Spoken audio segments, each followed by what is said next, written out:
Welcome back to Brand Chops, the podcast that helps small businesses brand smarter, not harder.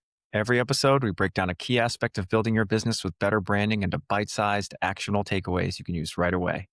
My name is Zach Lemire. In this episode, we're talking about the little overlooked details in your brand that often cost you more than the big stuff. And here's how to find and fix them. Let me ask you a quick question. What's the last thing a client or customer saw from your business? Was it your website maybe? Was it a social media post? Possibly. But what about an invoice, a voicemail greeting, an email signature? Those everyday, often overlooked interactions are what I call brand blind spots. They're the parts of your customer experience that most business owners never think about, but customers absolutely notice. And here's the kicker. Sometimes those small, unimportant touch points shape perception even more than the big ones. Because if you're not paying attention to the little details with your own brand or your own business, then it's going to make them maybe think, what else are they going to miss and how are they going to treat my business? So today we're going to talk about what blind spots are, why they're so dangerous, and how you can uncover and fix them before they cost you trust, money, and repeat business. The problem is this. Most small businesses focus only on the obvious, big ticket brand elements like their website, their logo, their ads. But your customer doesn't separate big and small. To them, every interaction is part of the brand. Imagine this. You have a beautifully designed website, modern, clean, professional. It says we're trustworthy, we're established. But then you send a customer an invoice and it's a plain black and white Word doc with misaligned text, no logo, no thank you message. What do you think sticks in their mind? I'll tell you what it is. The sloppy invoice they're staring at while they're deciding whether to pay you thousands of dollars. And it doesn't stop there. Maybe your email signature is just your name with no phone number, no website link, no logo. That says disorganized, or your voicemail greeting is robotic and generic. The person you have called is not available. That says unprofessional. We don't care. According to PwC's Future of CX study, CX meaning customer experience, 32% of customers will leave a brand they love after just one bad experience. That's one bad experience. It only takes one time because we have so much choice. We have so many places that are begging for our business and begging for our attention. You mess it up one time and we have no reason. There's no reason to stay when we have so many other we have a lot of buyer power these days. So a blind spot can become that one bad experience. That's why blind spots are so costly. They sneak up on you and they erode credibility in ways you can't even always measure. So that's the problem. Now let's talk about how branding ties in and why blind spots are so critical to get right. Consistency builds trust. Your brand isn't just your logo or tagline. It's the sum of every touch point someone has with you. And a touch point is a place where they've experienced or interacted with your brand, whether that's your handshake, your eye contact, your podcast, your email signature, your voicemail, a billboard, your Google ad, your website, your domain name.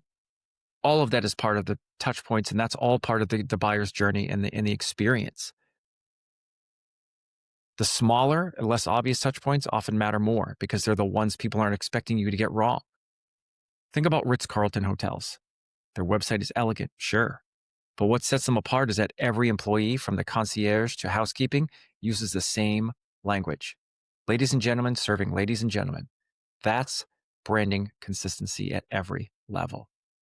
Now contrast that with a business where the marketing looks slick, but the customer service emails are curt and unhelpful, or where the social media posts are professional, but the in-person office looks chaotic. Those inconsistencies chip away at trust. A blind spot is any place where your brand promise and your customer's reality don't line up. And we've talked about brand promises. We have a whole episode on it. And once there's a gap, trust takes a hit. So if blind spots are everywhere, how do we find them and fix them? Let's break it down. Here's my framework for uncovering and addressing blind spots for your brand. Step 1. Map the full customer journey. We've talked about this before. And the customer journey, again, it starts from every impression, but it also starts with the trigger for their problem. What is it? Is it trying to lose weight?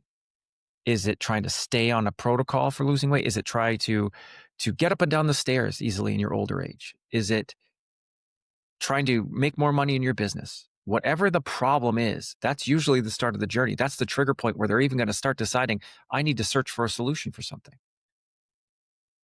So once you figure that out, the next thing is to start from the very first impression. Maybe it's an ad or a Google search, all the way to a final delivery, invoice, and follow up. I mean, even the unboxing experience is important. Think about how you've ever opened up an Apple product. Every little detail for how easy it is to open it, how elegant the stickers are, what that comes with, how the size, everything is a decision that was made. It wasn't an accident or just something that happened. So think about every little piece of interaction that you're giving to your customers or your potential customers. List every single touch point along the way. If you have to, go through the experience yourself. Order something from your website. See how it shows up. See and really think about it, not as the owner, not as even someone who's leading the charge. Think about it from the consumer level. Think about it like you just bought something from a brand new company that you've never interacted with before. And how would you feel about this company if this is how it showed up? Would you feel elated? Would you feel so awesome? Would you feel joy? Think about it. The unboxing experience for an Apple product is so great most of the time that people will video the experience and talk about it, post about it everywhere. How would you like people to, for free, post about the experience they're having with your brand just because they love it so much? It starts with listing every single touch point along the way. Step 2, audit the small stuff. Don't just look at the big ticket items like your website. Examine things like invoices, proposals, email signatures, voicemail greetings, waiting room signs, packaging, onboarding emails, the box that you send your stuff in the mail from. Those are often where blind spots hide. Step 3, compare against your brand promise. And if you don't know your brand promise, I suggest you go back and you listen to the brand promise episode of Brand Chops. We talk all about how to understand, identify, and keep that brand promise. Because if you've been listening to this show, you know that I say all the time, your brand is mostly the promises you keep. It's not even the ones that you make. You can make a promise every day and break a promise half the time. And the only promise you've ever kept and the only brand you've built is that you're a promise breaker and you can't be trusted, because that's the only consistent thing that they've experienced, is that you can't be consistent with your promise. Every second of every day, you're building a brand. Be careful what you're being consistent in. So compare your brand against your promise. If your promise is professional and premium, does your voicemail greeting match that? If your promise is friendly and approachable, is the person who's answering the phones friendly and approachable? Does your invoice feel that way? Think about it. Step 4, get outside eyes and try to get people that are unfamiliar with you. Don't look for friends and family or employees. Look for people that could care less about your opinion or how you feel about theirs, because then you'll get the real truth. You can't always spot blind spots yourself either, because you're too close. We say this sometimes to our clients. You can't see the label from inside the bottle. As people who brand people all the time, it's very hard to brand yourself because you just can't see it the same way that other people do. You want it to be a certain way, but how is it actually coming across? And so you need to get that third party outside perspective. Ask customers, peers, even friends, maybe, but they've got to be outside the industry. Try to get some unsolicited, uncontaminated feedback that's honest on the small interactions. Step 5, fix one at a time. Don't try to do too much. Just find one, fix it to completion, and move to the next. You don't have to overhaul everything overnight. Pick the biggest gap and close it. Then move on to the next. Small wins add up fast. It's just like dieting or going to the gym or any other hard thing. It's one day at a time. That's the process. Now let's make it even more actionable so you can start right now. Here's some actionable takeaways to audit your invoices and proposals. Add your logo. Make sure your tagline's in there. Add a short thank you note. Make sure that they're all using the same voice and tone. If you don't know what your voice and tone are, and you don't have the money to hire an agency or a creative person, ask ChatGPT. Give them all of your emails. Give them a ton of emails. Give them blogs you've written. Just even the way that you write anything, any communication. You'll start to see how your voice and tone are. Now, as you dive deeper, you really might need to tweak that voice and tone. Even if you find out that your voice and tone is consistent in a certain way, it might not be the same way that your customers need to hear you. And that's why I would suggest you go back and listen to our brand archetypes series, because there's 12 psychological archetypes that are kind of based on psychology, and they apply them to brands, and you can really understand how they feel about things, what they love, what they hate, are they the lover, the outlaw, the jester, the caregiver, the ruler? the warrior. What are they? And what makes them tick? And how do they need to be spoken to? And if you find that out and you find that your voice and tone is not applying to that, you've got to shift. And then you've got to make that the consistency part of your brand. That's about building brand consistency. Another episode for another day. But for your invoices and proposals, it's an easy win. Add your logo, your tagline, a short thank you note. Make them look like an extension of your brand, not an afterthought. Next, clean up your email signature. Include your name, your title, your logo, your phone number, and website. Don't litter it with a bunch of things and don't make it super complicated and messy, but make it consistent. It's like a mini business card at the end of your signature. If you're there as a coach, put something inspirational in there. And don't make it salesy. Don't pitch them something else. Here's my email. And if you're looking for more services, buy now. Don't do that.